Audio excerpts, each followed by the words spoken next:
नमस्कार, बहुत बहुत स्वागत है आपका। आज की वीडियो का विषय है अवकल समीकरण की कोटि, order of a differential equation. आरंभ में यहाँ हम केवल साधारण अवकल समीकरण ऑर्डिनरी डिफरेंशियल इक्वेशन का ही केस लेंगे, लेकिन इससे पहले यदि आपने इस विषय पर मेरी पहली वीडियो नहीं देखी है जो कि अवकल समीकरणों का परिचय इंट्रोडक्शन ऑफ डिफरेंशियल इक्वेशंस के ऊपर है और हिंदी में अंग्रेजी दोनों भाषाओं में उपलब्ध है, उसे आप पहले देख लीजिए ताकि आपको इस वीडियो का विषय भली भांति समझ आ सके। वीडियोस का लिंक मैंने डिस्क्रिप्शन बॉक्स में दे दिया है। चलिए आज के विषय का आरंभ करते हुए सर्वप्रथम मैं आपको वीडियो की विषय सामग्री कंटेंट से अवगत करवा दूं। आज आप जानेंगे अवकल समीकरण की परिभाषा, डेफिनेशन ऑफ डिफरेंशियल इक्वेशन, जिसके विषय में पिछली वीडियो में विस्तार से बताया गया है। कोटि के आधार पर अवकल समीकरणों का वर्गीकरण, classification of differential equations on the basis of order. अवकल समीकरण की कोटि की औपचारिक परिभाषा, formal definition of order of a differential equation. अवकल समीकरण की परिभाषा पर मेरा परिप्रेक्ष्य, my perspective for definition of order. कोटि के ऊपर कुछ उदाहरण, सम एग्जाम्पल्स ऑन ऑर्डर, और अंत में साधारण अवकल समीकरण का सामान्य रूप, general form of ordinary differential equations, एवं कुछ संबंधित पुस्तकों के संदर्भ में जानकारी, सम रेफरेंसेस ऑफ रिलेटेड बुक्स। सर्वप्रथम अवकल समीकरण, डिफरेंशियल इक्वेशन की परिभाषा देख लेते हैं। The equation that represents the relation of a function with its derivatives, अर्थात वह समीकरण जो किसी फलन का संबंध उसके अवकलज के साथ दिखाए, वह अवकल समीकरण है।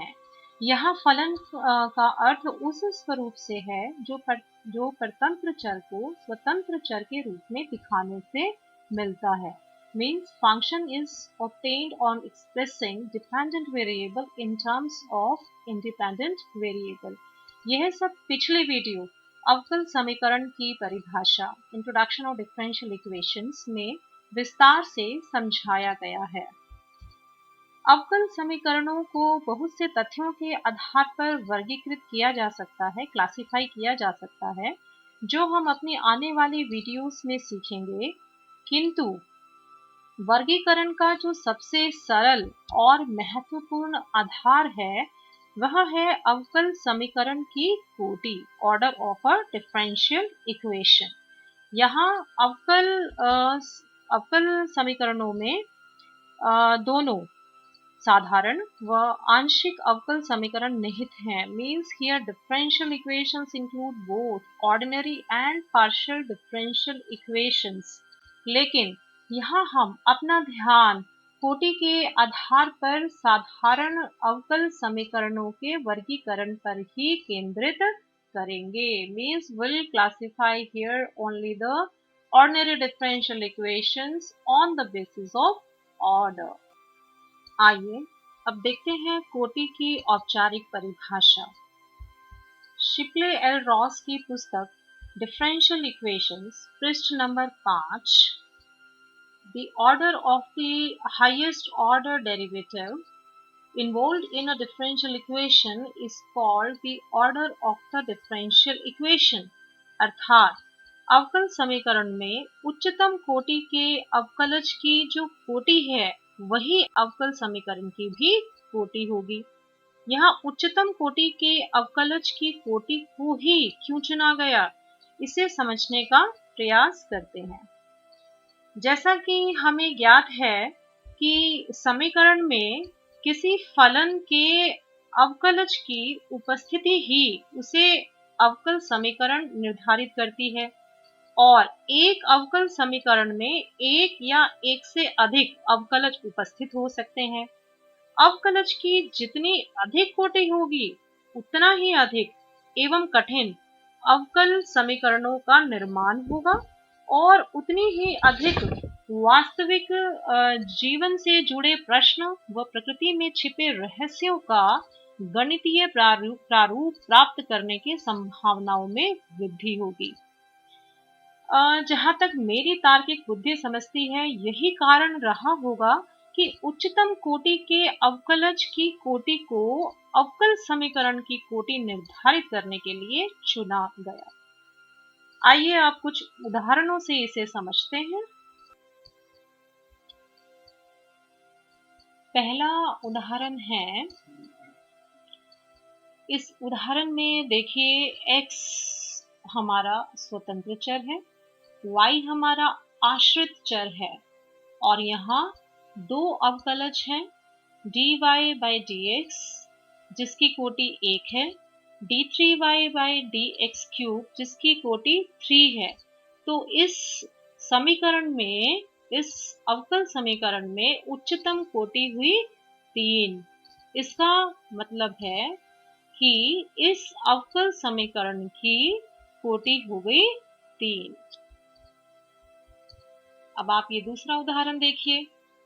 इस अवकल समीकरण में y हमारा स्वतंत्र चर है, x हमारा आश्रित चर है और यहाँ पर दो अवकलज हैं, d2x by dy स्क्वायर जिसकी कोटि 2 है, d5x by dy raised to 5 जिसकी कोटि 5 है।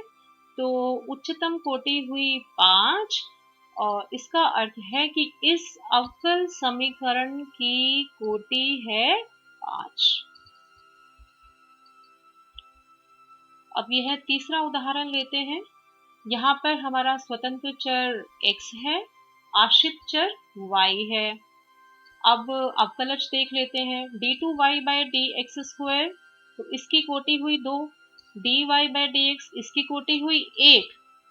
यहाँ पर इसकी कोटि 1 है लेकिन घात 3 है और इसकी कोटि 2 है और घात भी 2 है। घात के विषय में हम अपनी आने वाली वीडियोस में चर्चा करेंगे। अभी इस समय हम कोटि के विषय पर चर्चा कर रहे हैं जिसके ऊपर घात से कोई प्रभाव नहीं पड़ता। तो हमें केवल यही देखना है कि कि जो भी अवकलज उस समीकरण में है उसमें उच्चतम कोटि क्या है। और क्योंकि इस उदाहरण में अवकलज की उच्चतम कोटि 2 है, तो इस पूरे अवकल समीकरण की कोटि भी 2 है।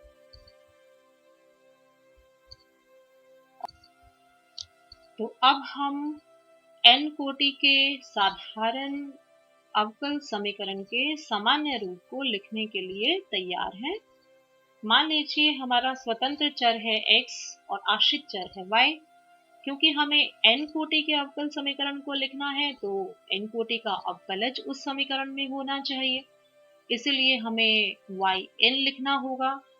इससे कम कोटि के अवकलज भी उस समीकरण के अंदर हो सकते हैं, इसलिए आप y dash y double dash और दूसरे अवकलज भी लिख सकते हैं, लेकिन उन सबकी कोटि n से कम होनी चाहिए। तो अगर हम इस संबंध को 0 के बराबर रखते हैं तो यह हमारा n कोटि के साधारण अवकल समीकरण का सामान्य रूप होगा। y dash y double dash और yn की जगह आप dy by dx, d2y by dx square और dny by dxn भी लिख सकते हैं। यह है कुछ संबंधित पुस्तकों की जानकारी।